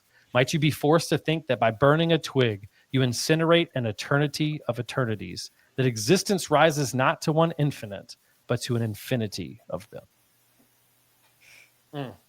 He was like 17 when he wrote that. God, I Yeah, know. that's crazy. brilliant. Absolutely brilliant. That's that quote has stuck with me for, like I said, I think I was 19 when I read it. So that's mine. Wow. Anybody else ever read? Anybody read The Gunslinger? Not yet. One, just two. Do you guys remember that scene? I Yeah. don't. I don't, but it's been several years since I read it. Around a campfire, guy wearing dark clothes, but that's okay. Played by Awesome. Matthew McConaughey. Played by Matthew McConaughey, yeah. I don't remember that specific quote in detail for some reason, but it's a really, I can see why it left an impression on you. Like Oh, yeah. that's excellent writing. Yeah. He's brilliant. All right, that's mine. Noelle, what quote do you have for us today? Okay, so I feel a little bad for Tom because he's already heard me say this quote because it was in our By Blood, by Salt conversation. And I'm just going to go ahead and read it. It's on page 73. And it's talking about the main character, and she has a lot of themes of religion in her book. So this does have to do with religion. As a Christian, it really stands out to me. And it says, he repeated one of the prayers twice because the first time it fell off his tongue without a thought. Sometimes it was difficult to bring meaning into the words he had memorized since before known memory. They had been placed in his mouth, like the salt of vows, before he even understood what half of them meant. They had just been sounds on a small child's tongue, though he had always thought them savory and vibrant. Mm. And I feel like that stood out a lot to me as a Christian who, sometimes, and I guess you could put this into even if you're not religious and you think of just interactions you have with people and how many conversations do you have where there's a rote memory dialogue. Someone asks you, "Hey, how are you doing?" "Oh, good, I'm doing great." But are you? Like, or is that just words falling off your tongue because you're so used to just saying them? And I feel like for me as a Christian, when I pray, sometimes that happens as well, where I may say something that has become like a rote memory thing. And I'm like how I said in my By Blood, by Salt chat, I was like, talking to God and whatever. And I'm like, wait a minute, God, I'm so sorry because like, I don't even know what I just said. It was just like a memory, thank you for this, thank you for that. And I'm like, let me take the time to actually be very purposeful with what I'm saying. And I feel like even if you're religious or not, that could go into normal everyday conversation or into prayer if you are religious. So, Love it. I love it. Yeah. thank you. It's All so right. it's so easy to sort of do things by rote, isn't it? And sometimes even when you're talking to people, inside your head, you're thinking about, have you ever had this where your mouth is saying something and your brain is like spinning and thinking about something else? Sometimes when I'm teaching, I hope my pupils don't listen to this. Sometimes when I'm teaching, I've tuned myself out, which is dreadful. And I'll be thinking about like maybe what I have to do after this lesson or the homework I need to get in. And I'm teaching the content, but I'm suddenly aware that I'm not really listening to what I'm saying. And so the procedurality, is that word? The procedure of conversation can hold us back from true connection. Oh yeah. Yeah. It's good stuff. All right. David, it's your turn. What you got? Let me hear it. So I actually have a quote from Preacher's Mum's book. So if Bro, I never thought we'd hear your mom joke in the Bookstreet Boys podcast. I have a poetry quote. So I tried to think of a good quote from a fantasy book, but I couldn't really think of anything that wasn't particularly spoilery. I was going to maybe go for one of Stephen Erickson's epigraphs to his Malazan chapters, but there's one poet who I've been reading since kind of before I started reading fantasy. His name's Frank O'Hara, and he was this. I wrote my undergraduate university dissertation on him, and I adore him. He was this man who worked at the Museum of Modern Art in New York in the 1960s. He got hit by a beach buggy, and that's how he met his end. But he's fabulous, and he wrote these very kind of chatty conversational poems that I adore reading. And there's one quote that has just stuck with me. He's quoted in Mad Men quite a lot, of all places. But he has this quote, and this is a poem. It's going to sound like he's chatting to you, which is also why I quite like Frank O'Hara. But this is the quote. I wish I were staying in town and working on my poems at Jones' studio for a new book by Grove Press, which they will probably not print, but it is good to be several floors up in the dead of night, wondering whether you are any good or not, and the only decision you can make is that you did it, which is the closest I come to self-help. But I really do enjoy this quotation because you have this poet who I deeply, deeply respect and love to read. And he's writing a poem about the fact that he doesn't think he's any good, but he's still doing it. He's late at night, kind of scribbling away because it's what brings him joy. And I think we can tie this into a lot of things. I mean, certainly professionally, I have a lot of imposter syndrome sometimes about whether I'm any good or not.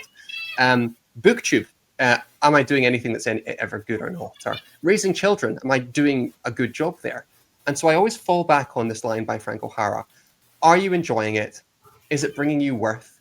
Is it maybe bringing someone else worth? And if the answer is yes, then that's enough. And that's why I love that quotation by Frank O'Hara. The poem's called Adieu to Norman, Bonjour to Jean and Jean-Paul, if anyone's interested. It's beautiful. That is awesome. I like that. Yeah, I feel like just that little snippet would definitely have me interested in reading that. Like, I love how personable that seems and like how anyone could apply it to their own lives and think of what is it that I do that I may get the imposter syndrome about, because I probably also get imposter syndrome about just about everything that I do. So it's awesome. Yeah. All right. Yeah. Joanna. Well said. All right. Well, I Yeah. also have a quote that's by a poet, and Honestly, I have to look up how to pronounce this name. So 1 second, because I just realized that I don't know how to pronounce the poet's name. And I'm going to embarrass myself tremendously. Because I think I want to say it's, well, let me look at this up. So you're a fake fan, is what I'm Mm. I'll explain in a minute. I mean, I called you Joanna at the beginning of this episode, so This is true. you know. Gosh, I have no idea how to say this name. I only watch your videos every time they come out, and I still called you by the wrong name. So It's okay. I don't mind. Oh my gosh, I'm going to butcher the name. I'm not even going to try. This is a Polish author. He might be Polish American. Sorry, poet. And it's the quote that's at the beginning of A Brightness Long Ago by Guy Gabriel Kay. I swear, Guy Gabriel Kay has gotten me to get more into poetry as a reader, which is interesting because he's so influenced by poets. But the opening poem of this book so beautifully captures the themes of the story. The celestial spheres endlessly resound, but an instant is invincible in memory. It comes back in the middle of the night. Who are those holding torches, so that what is long past occurs in full light? Wow. Isn't that That's beautiful? good. Oh, That's good. it's so good. And so this Joanna, book, what's the- A what's Brightness the name of Long the Ago. poem? Sorry, what? Sorry to interrupt you. What's the name of the poem? There is no name to it. It's just a quote from this poet.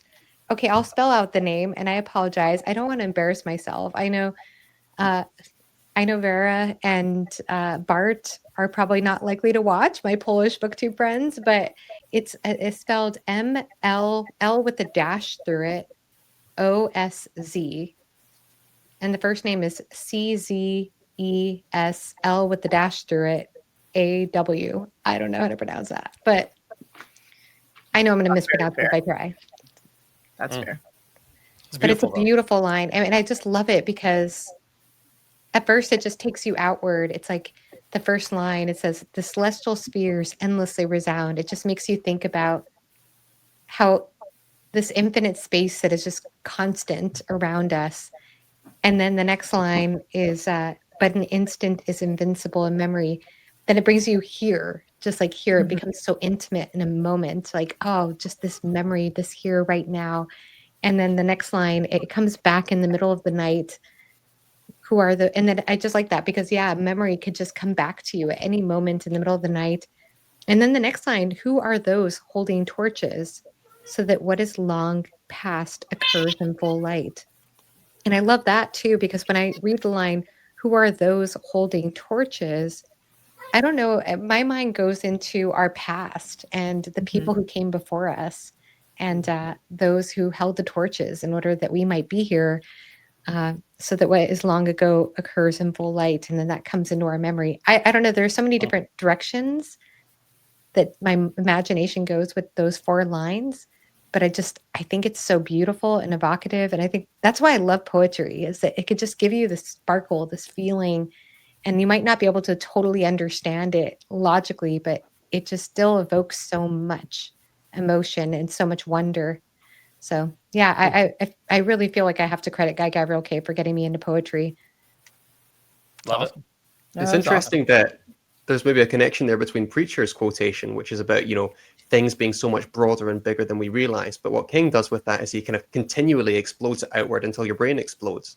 But here, if I'm interpreting the poem correctly, things get anchored back down into the self. And the fact that who we are now is a consequence of the people, the torches that came before, and also where we are in the celestial spheres, if maybe I'm interpreting that correctly. I'm probably I not. had the same thought too. I love the way you said it too, because I do agree about Preacher's quote. It's like, whoa, I'm just going to explode. I kind of do remember that in the first Dark Tower book, like those conversations towards the end of the book with the man. Well, I guess I can talk. Anyway, yeah, I do remember those conversations having some strange mind trips about them. But now that you're rereading it, I'm like, wow. But I agree. It's sort of like going outward and outward and outward. Whereas this, it seems to start way out there and then kind of pulls in and kind of goes back and forth maybe. But yeah, that's so interesting. I like that juxtaposition of our 2 quotes, Preacher. Oh, yeah. Yeah.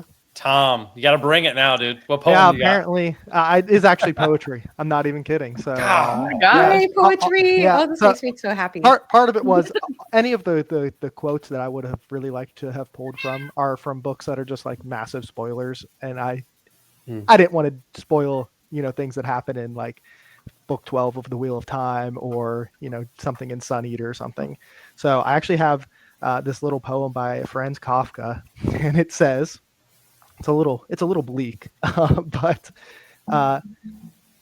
there was no fight left in me, not because I was weak, but because nothing felt worth the effort. I didn't give up. I drifted out. And the reason I like that one so much is because I think the easiest thing you can do every single day is give up and to not try and just drift off, do nothing. And this can be, not accomplish anything or anything, but like the easiest thing you can do every day is to give up. And I think the most important thing you can do every day is to try. And so that's why I like that one.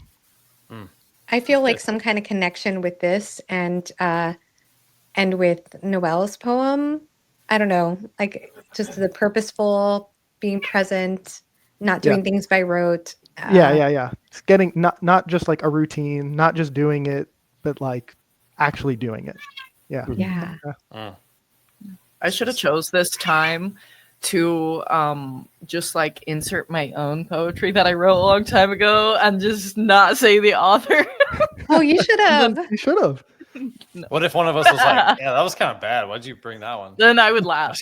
Kidding. That would be hilarious. I have an idea for a YouTube video in the future. I've spoken about this with Joanna actually, to just read aloud my like 15-year-old poetry, just on a video, and just read it out and just bask in the awkwardness of that.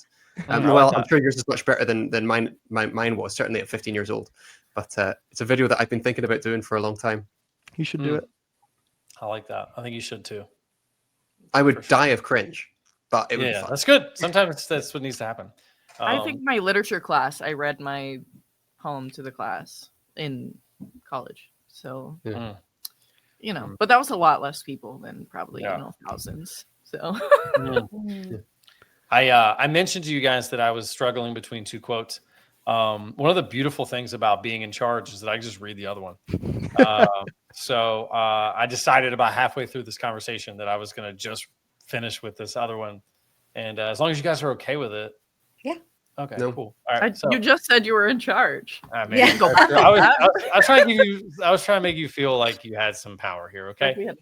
This is from the greatest modern novel ever written, Boy's Life by Robert McCammon.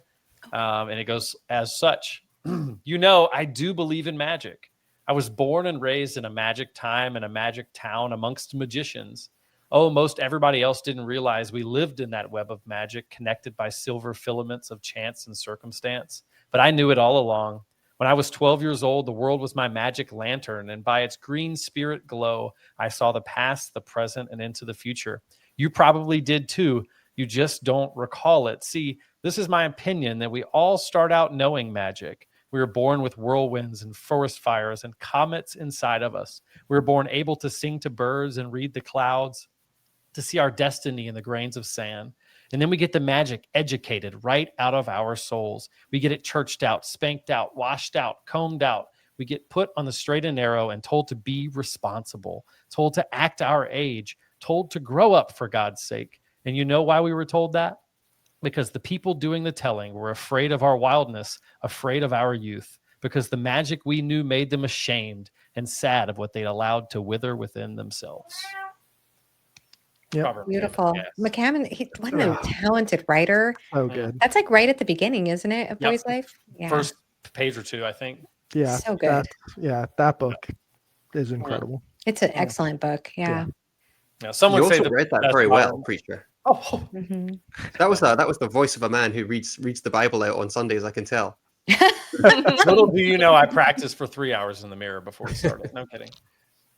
Awesome. I really enjoyed that section, guys. Those were really cool quotes and poems, and very different, but also had some kind of through lines. And we have 30 minutes to do the last. We got this. So this next one, we're gonna try to comment on each other's stuff minimally. We're gonna not engage with each other. Yeah, because that's what everybody loves about podcasts, when people don't engage with each other. All right. What themes in books tend to impact you the most emotionally? We're going to start with Tom. Man, what just hits you? What do you know so is going it's to actually perfect you read that quote from McCannon, because Boy's Life is something that did hit me super hard emotionally. And it's actually funny. Jimmy was talking about this on his last wrap up in a nutshell video, where he doesn't yearn to go back to like childhood or to high school. Like, and I'm very much the same. Like I do not think of those times as like the good old days, really, in like that sense of like, man, if I could just go back to 12th grade and I'd live it up or something like that. It's not that, but I do have this nostalgia for childhood. And I think it's specifically the summers of like, I spent a lot of time like out in the woods and just like exploring, and like not a lot of technology. And maybe because I work in technology, so like I'm constantly looking at screens and computers and like tech, that like I yearn for some of those days. And so I think about it a lot. So any kind of book that goes, I don't even want to call it the coming of age aspect, but like really hits on like themes of childhood that I resonate with on an emotional level, those get me, unlike pretty much anything else. Yep. I feel you on I that. love that. Joanna? That's great. Oh, What this you is got? I have so many answers to this question. I almost had as one of my hot takes that I almost gave instead was that you don't have to like a book can have a theme that you disagree with and you could still enjoy the book, or like a message. I guess it's more of like a message of a book. Like you could still, and I think you would agree with me, Preacher, because I know I've heard you talk about this before, about how there could be books like that explore depravity and that you can enjoy that exploration, even though that's not necessarily aligned with your values. Yep. And likewise, I feel like I've read books before that are against, misogyny or against any number of things that I'm against as a person, but I didn't like the execution of that, So it's all about execution, in other words. And when it comes to themes, I think that the theme that always gets me the most emotionally, there are two that emotionally will grip me the most, and that theme is loneliness, because I feel like I've gone through I went through at least one period in my life where I would have taken a hug from a stranger. I was so lonely. And so I feel like I can really resonate when I read about a lonely character like Fitz chivalry in Farseer. I remember just scenes that got to me like on a deep level because of that. And then regret. Regret is another one, because I think one of the most human things we can experience in our lives is regret. I don't know that we explore that often. I mean, it's easy to ignore regrets in life because there's so many things to distract us, but that's something that I really appreciate. And then if I chose a third one, gosh, there's so many. Another one is basically it is the exploration of a person's life that might be like the ordinary person, but just understanding the ripple effects that they have on other people, even if there's somebody who's not going to be long remembered by everyone else, like that they still matter, that every person that we pass on the streets matters in the greater fabric of life, whether we realize it or not, that we're all bigger than we realize in some ways. So, gosh, I can go on forever, but yeah, I love themes. Love those. Those are great. Yep. And it's David, the I'm sure you don't have appreciation of any good the answers here. So. No, none. But I wanted to kind of tag on to Joanna's very quickly as well and say that the everyday and the joy in the everyday is so important as well. It's not just that every person has worth and is important, but also the day-to-day is the most important thing. So I really love that answer. Thanks. But I'm now going to spin things really dark because I've got two. The first one is the idea of sacrifice.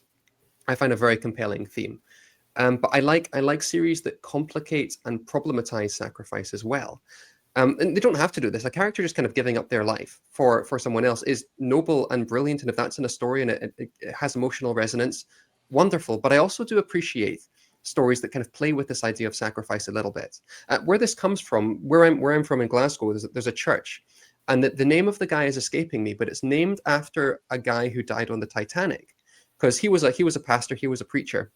And he was on the Titanic with his daughter or son, I think daughter. And they were down in the water. I think his daughter had already been rescued. And this bloke took off his life jacket and gave it to someone else so that someone else could survive. And then unfortunately, this preacher passed away in the Titanic situation, and gave up his life for someone else. And I was telling this story to a friend who'd come to visit me in Glasgow. And they'd said, I was telling this story, kind of like this beautiful example of sacrifice and giving up everything you have just so some stranger can live. And my friend said something really interesting. He said, he shouldn't have done that. And I was like, what? And my friend was like, well, actually, he had a child. And it's really important that he was able to look after his child and make sure, you don't know what that child is going to go through now that the parent is gone.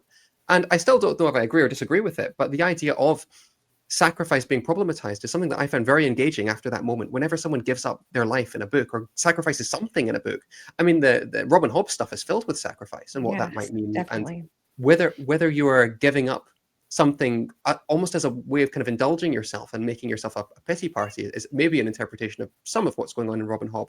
So sacrifice is a big one. And the other one that I'll explain much more briefly is the afterlife, which is maybe not a theme. Maybe it's just more an aspect of works. But I find that fantasy and horror are super, super able to open the window into what might happen after we die and play with that and play with people's kind of psychological states based on the knowledge of what's going to happen after they die. I mean, the gunslinger preacher is a really good example. Right at the start of the book, a character is told what's going to happen to her when she dies, and it messes with her. And I love when that also appears in fiction. So those are my two answers: sacrifice and the afterlife on a what is for me a cheerful Saturday morning. All right, Noelle? For me,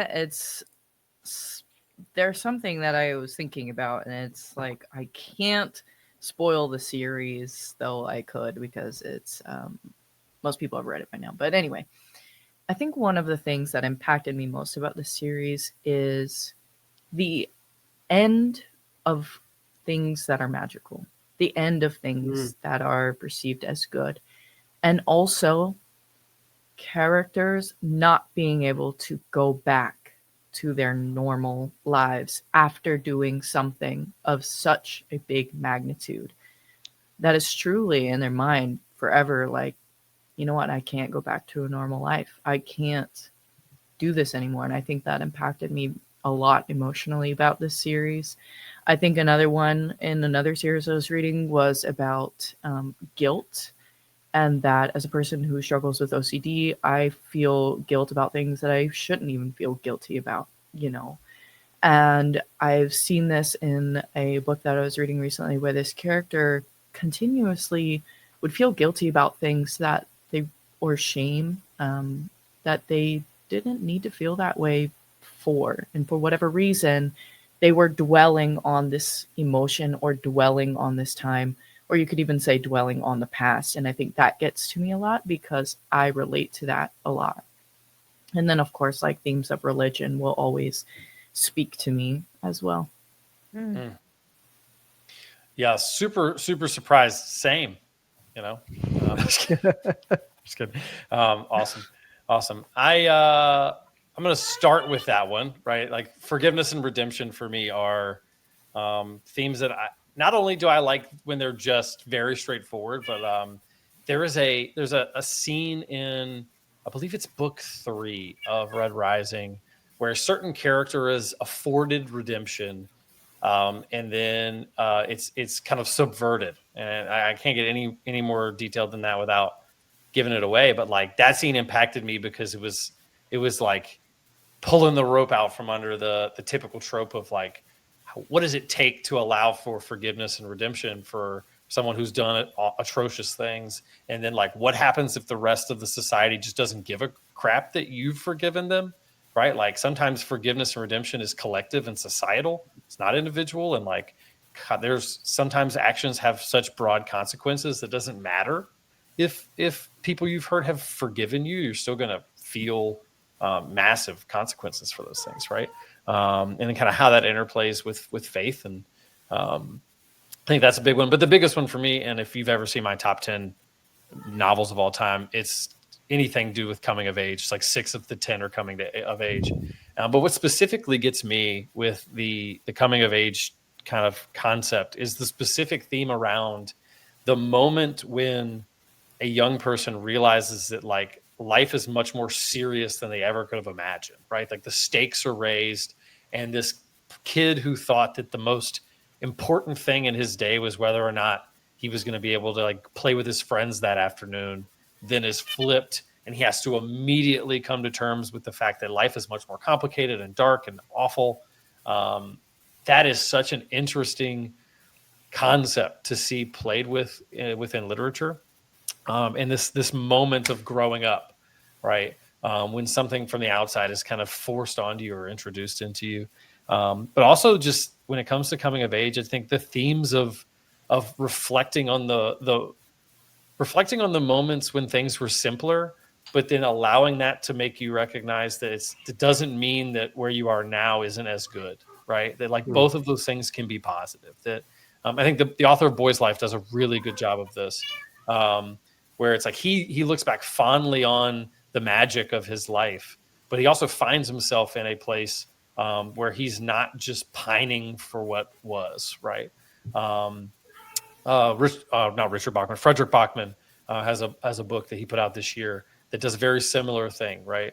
I think that's the best way to approach coming of age. So like Tom said, it doesn't just feel like, man, I wish I was young again. Yeah. It's this recognition of the magic of what was, but then how it's also formed you to be able to handle, the big things that life has given you now, like being a parent or being responsible for other people. And man, like that is such a cool, I think, avenue to discuss those themes of maturity and growing up.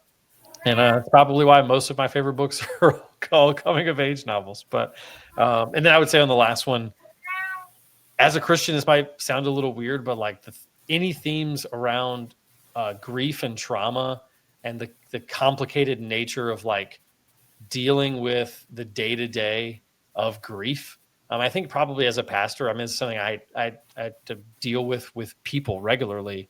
And so like it's helped me to be a better pastor because like grief is not linear. Grief is not mathematical, right? It's not like, hey, a year later, you're going to be 66% less grievous. Like it's just not how it works, right? There's a book called A Monster Calls. It's the best exploration of grief I've ever read. If you've never read it, you need to read it. It's very short. Probably read it in a night. Man, like dealing with that concept of the absurdity of grief and trauma, and the fact that you can't quantify it, you can't understand it quite often. There is not much empathy that you can have for someone who is in a state of grief in the sense you know exactly what they're feeling and why. I think that's a really, really impactful theme. So well said. Yeah. 3.25 stars through grief. Has anyone here read A Monster Calls? I teach it. Isn't it amazing? It's fabulous. Again, and it's grief. Can we talk maybe about the setup of the book? The little boy, the little protagonist boy, his mother is Connor. His name's Connor, little protagonist boy. Connor's mother is in the late stages of cancer. Or it's never said cancer, but it's pretty clearly cancer. Yeah. And the whole book is him coming to terms with the fact, not that his mother has passed away, but that his mother is going to pass away. And that level of kind of complexity and him trying to deal with this situation is very well written in such a short book. The other one that I was thinking of, Preacher, as you were talking, is A Grief Observed by C.S. Lewis. Which is basically C.S. Lewis for 70 pages just going, I believe all this stuff, but I'm going to be angry for a bit. And I'm just going to journal my anger and publish it. And it's very powerful. One of the most powerful parts about that book, if you guys have never read it, is it's written and edited in a way where like he'll write a chapter or a part of this journal and he'll be pissed at God. And then the next chapter, he'll be like, I read the last journal entry and like I was being kind of ridiculous. And then like 2 journal entries later, he's back to pissed. And it just is so bare bones, unedited, just again, like I said, it just shows that just like how trauma and how grief can hit you in a way that is so unexpected and so difficult to understand. But that one's brilliant as well. That is like call to my list. You can probably read it in a day and a half. And the like a 4-hour audiobook. Get the hard. No. Oh man, I forgot you're an audiobook guy. I have a hardcover special edition that has drawings in it. Like full illustrated, and it makes it even more The movie is also very good. If you've never seen the movie's a really good adaptation of it as well. So you're going to cry climax a of lot. A Monster Calls is one of the best climaxes in any book written for young people that I've ever read. It's so rich. Yeah. Wow. And you can read it as an adult for sure. I've All heard right. so much about Monster Calls. Like even people in the Discord I co-own, they just sing its praises all the time. Yeah. So yeah, I'll have to get to it at some point. But I do like what you were saying too, David, about the setup, because it sounds like it doesn't just deal with grief, but it deals with pre-grieving. Mhm. And pre-grieving sometimes that I don't know, I don't want to say it's worse, but sometimes it could be just as heavy when you're pre-grieving somebody or something. And there's an extra layer of nuance to it in that the author, Patrick Ness, it wasn't his story originally. It belonged to another author whose name escapes me, who she kind of made the draft or the outline, and then she passed away. And then Patrick Ness kind of inherited the story to write. So Yeah. It's a beautiful brilliant. book. It's brilliant. One of those books where every person I know who has read it won't shut up about it. Yeah. You know, it's like I've never talked to someone who's been like, "Oh yeah, I read it. It's okay." It just doesn't. It's true. I've heard a lot of praise for that book. Awesome. Well, those are all great themes. A little dark on David's end, but that's okay. I mean, what's new? I'm just kidding. All right, on something a little lighter. Question number 2 from our users: what movie was better than the book? Now, this is a question I find very intriguing. I'm really interested to see your thoughts, because I don't think there's a lot of great answers here. I hopefully I'm not stealing anybody's. I'm going to go first. I have the book here with me. It's a good book, but the movie's better, and that's Fight Club. The movie's better. The book is good. Chuck Palahniuk is one of the most interesting authors in the sense. I think I've read 4 of his books. 2 of them I absolutely loved. 2 of them I thought probably aren't worthy of being used for my cat's litter box. It's like really wild how varied they are. But Fight Club is a banger movie and above average book. So that's my answer. Fight Club. Wow. Nice. I did not like either. Hot take. Hot take. Hot take. Didn't like Fight Club. It's one of those things actually with the book, to be honest with you. I mean, the movie, I mean, I was just like, eh. The book, Me too. I actually thought I appreciated it because I saw the movie first. So maybe that could go along with what you were saying. But I did think it was one of those situations where I'm like, this is just a bad match. This just is not my vibe.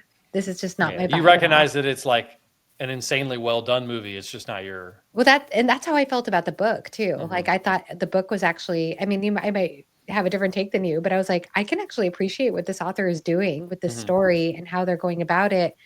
But it's just not my vibe. Like I just did not feel that book. Like it. I thought the book was good. Do not read Haunted by Chuck Palahniuk. No, I won't. Damned and Snuff, also by Chuck. I cannot pronounce his second name. Are dreadful. Dreadful. Have you read Lullaby? No. Oh my. That Lullaby bad. is Lullaby is the other good one, but it is his ideas. Fight Club is the most normal book he's ever written. Oh, like that idea. Crazy. That's the most normal thing he's ever done. Yeah. By far. Wow. Haunted is about this group of writers who are having writer's block, and so they all go to this house that's haunted for a writer's retreat, but they get locked in and something's going on that shouldn't be going on. But then in the middle of each chapter, you get one of their manuscripts that they're trying to write from the point of view of one of the authors that's in the house.